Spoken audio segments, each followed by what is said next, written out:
tempat peristirahatan terakhir, tapi juga ruang yang sakral.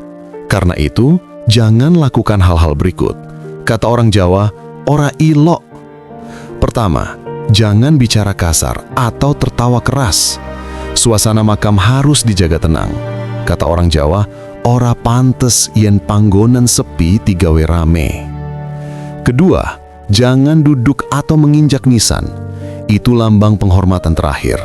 Menginjaknya dianggap menodai kehormatan leluhur dan bisa membawa sukerta. Ketiga, jangan membawa pulang apapun dari makam.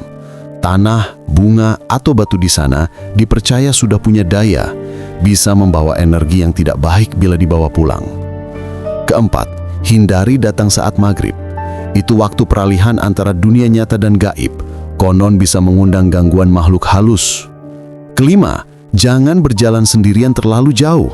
Orang tua dulu bilang, ada danyang penjaga makam yang bisa menyesatkan orang yang tak sopan.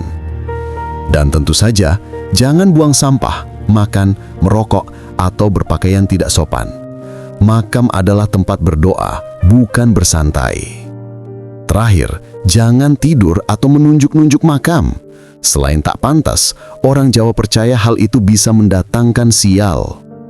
Sebab dalam budaya Jawa, menghormati yang sudah tiada adalah cermin dari seberapa dalam kita memahami kehidupan.